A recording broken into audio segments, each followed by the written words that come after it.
Beauty has its price task, Stage 2 in Lake Ribiere, Quebec. Hello there everybody and welcome to another episode of SnowRunner here at Overfed Gaming. I am the Overfed. Today we are in the second stage of Beauty has its price task. It's part of the Northern Trails Travel Company contract, and in this stage we got to pick up a scout fuel carrier here back at the logging site and deliver it up to the mountain cabin. Now we just did this trip in the last video, but we did it with the Avonhorn and we had to bring up 2 bundles of short logs. But now we're going to attempt the same journey but with the Ford F750. Probably the top scout in my garage at the moment. I haven't found one that's better, although I found one that's the same but in different areas of expertise, so not really better, but a co-number one, I suppose. But anyhow, we are back here at the Beauty has its price task, and we are going to try and deliver this little fuel trailer up to the mountain cabin. Now let's see if we can remember the very first trip we took and maybe improve upon some of the routes here. Now this part here is a little bit better. You can see that where you should snake through it. That worked out a little bit better than the first time. Now the Ford does have a little bit of trouble with deep snow and deep mud, but other than that he can climb pretty good. Of course, if he goes through the ice he's going to have a little bit of trouble as well. But it's mainly about picking the right route. Now the last time when I came through this area with the Avonhorn and I hit the ice part here, I went around to the right hand side of that rocky area. This time we're going to go to the left hand side because I didn't have a lot of success on the right hand side, so we're going to go to the left hand side and see if that's a little bit better. Well, there seems to be a little bit more solid ice anyhow. Yeah, no, that was a little bit better than the last time around. Now I really like this Ford, but there's a few things I don't like about it, and one of them is that it does bounce a lot, which is really not ideal. But if you can get used to that, then it's a really great truck. Now we're going to stay to the right here. I know last time we went to the left and made a mistake.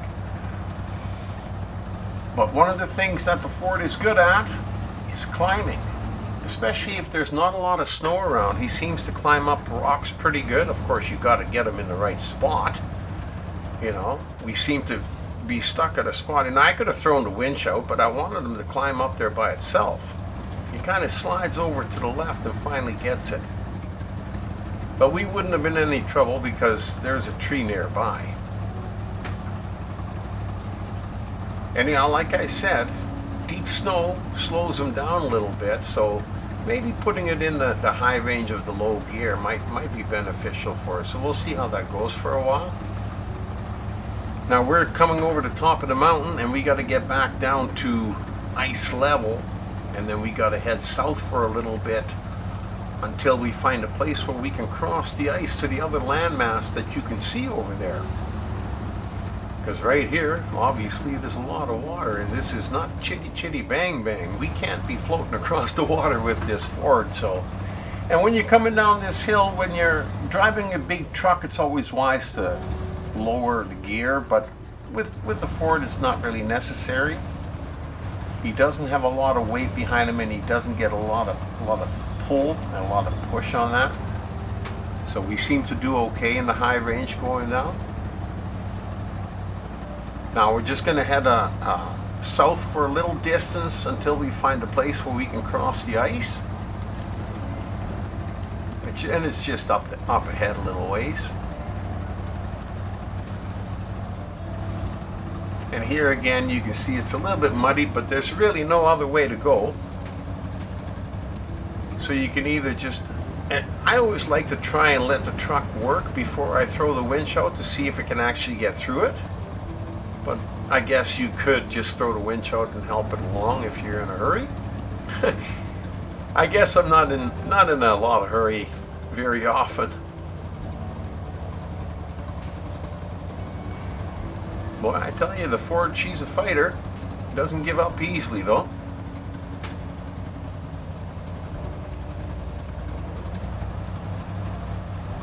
Now we got another little ice area. Every time you go over the ice, you got to be a little careful about where you drive. If you can't see or think you know where the ice is solid, look for trees on the ice. That if anything ever happens, you can always winch yourself out by those trees.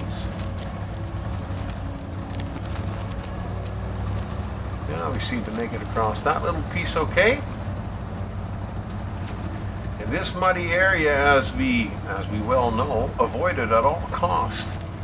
Because if you get stuck in there, you will be in there for a little while. Because if you can't reach that tree, then you're going to be stuck in the mud until it moves forward far enough to catch it.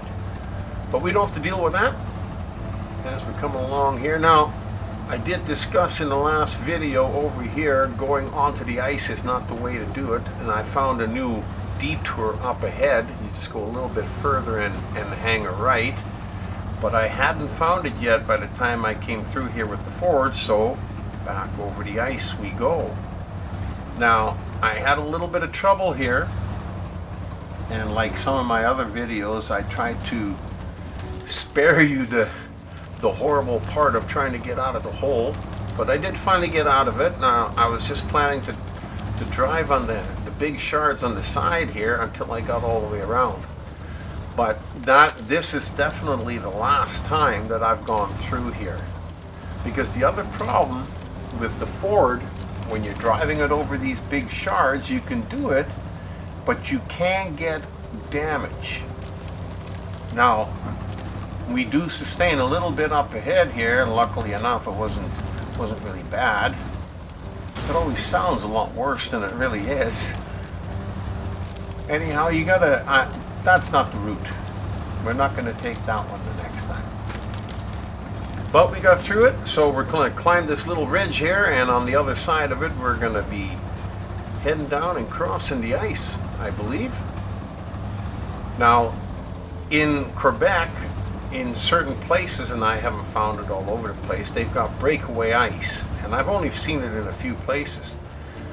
But when you get to any part on the map that's got breakaway ice, if it is on a joint where the two pieces of ice connect, you really have no choice but to continue on. You got to get across, and the ice drops down, but it's not too deep for you. So keep that in mind. Like right over here, I wanted to go across, and then when the ice disappears, you go, oh no, I don't know if I can, what do I do now? Well, you have to get across. So I guess they allow you to climb through there, but only in that spot.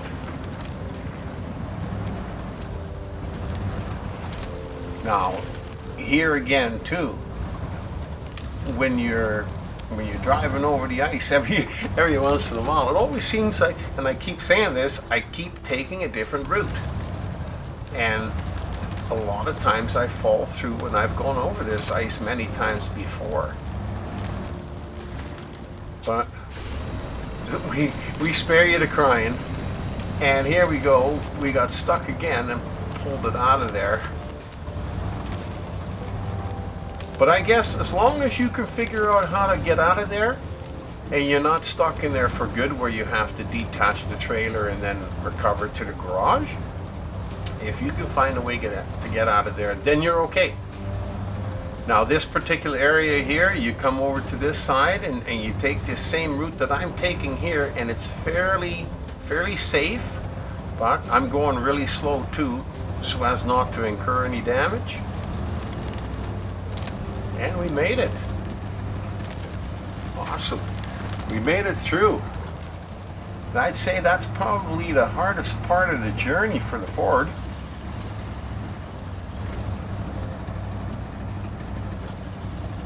Yeah, he's doing okay. He's doing okay. But we had to use the Ford anyhow, because the other Scout in my garage that's really good is the Tuz, and the Tuz cannot pull or tow any trailers. So you see, again, a good Scout, but a shortcoming. Now the Ford You can put a scout hitch on it, or you can put a normal size trailer hitch on it. So you can pick up a regular size fuel trailer that the big trucks pull, and you can pull it with the Ford, providing of course that the terrain allows you to do it. But that makes the Ford a lot more versatile than some of the other vehicles.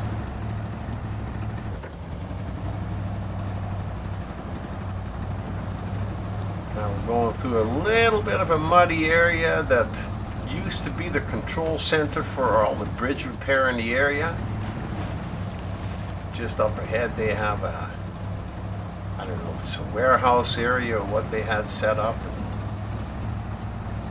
It's kind of cool, a lot of work, but opened up all the main arteries and gave you access to the rest of the map much more easily than having to take all the detours.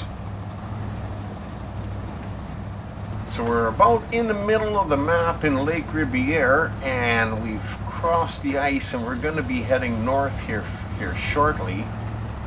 Don't worry too much about that trailer dancing behind you, because as long as he's attached, sometimes they fly up in the air if you get a little bit too rough, but they come back down and they stay attached. They don't come unattached.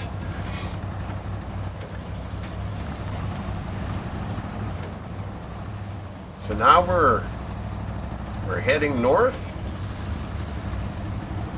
and fairly soon the location marker drop box should be coming on the screen, telling you that we're heading in the right direction. And as I like to point out, it shows you where it is as the crow flies, and of course we can only go as the Ford drives, but in this particular case it's fairly accurate, because we're heading fairly straight north. Now over here you could have gone over the ice down below to my right. There's the drop box. But I always opt to go for the snow, even if it's deep in it, and it takes me a little bit longer to get over, because if you get stuck in the ice, it could take you a lot longer to get through. So that's why I just go over top instead.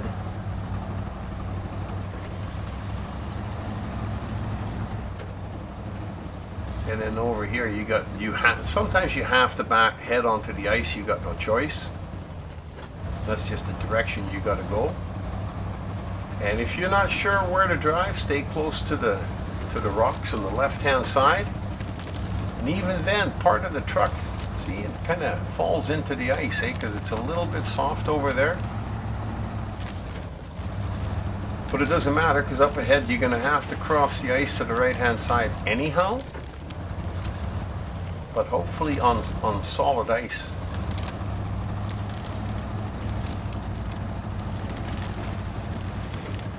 There we go. And just up ahead here, we got a detour that we took, and we talked about it in the last video. You can either go straight over on the tracks, or you can go to the left over the ice. Now we'll just wait till we get there. It's just past this little section here.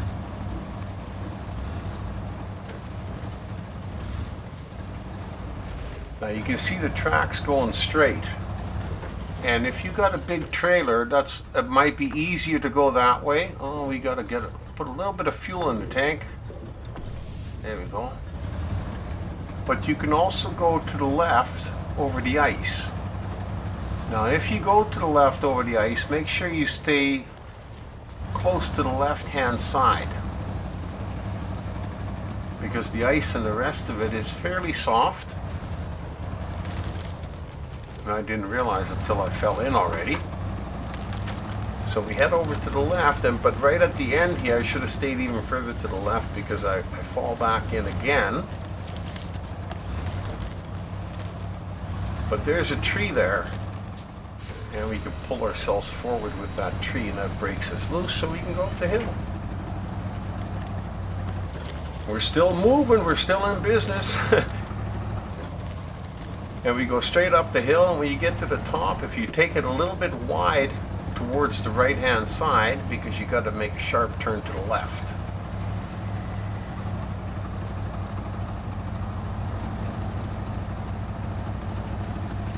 like I said, the Ford climbs pretty good. There he goes.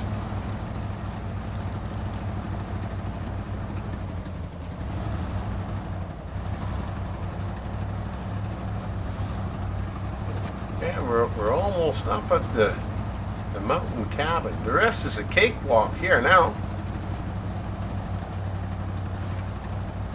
When there isn't a lot of snow, it really benefits the Ford like that.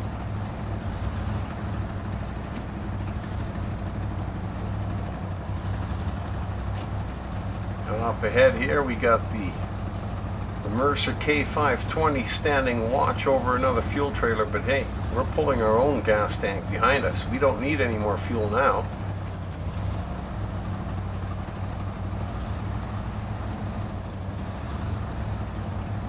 There we go. Now we got one little corner. The cabin is just above us on the left hand side, but we got to go around to the back of the mountain where the entrance is. And then when we get there, because we delivered the short logs the other day with the Avonhorn, I think somebody forgot to move the Avonhorn. I think it's still in the way, so we're going to have to move it when we get up there.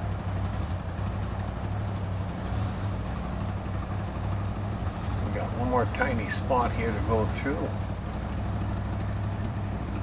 And then we got it made. It looks like it's going to be another successful delivery on this particular task of the beauty has its price. There's the Avonhorn that delivered all the cargo in the first stage of the task, and here's the other one that delivered the logs there the other day. Now we're going to have to shift over to the other Avonhorn because of course he's right in the drop-off box and we can't even get to it. So we're just going to take it and move it out of the way. Fantastic. I really hope you enjoyed the video. I hope you got some tips and tricks out of it. If you don't want to miss any of the upcoming videos, and we got some good ones coming up, hit that subscribe button. In the meantime, we've been delivering a Scout fuel carrier with the Ford F-750, and me as your driver, the Overfed.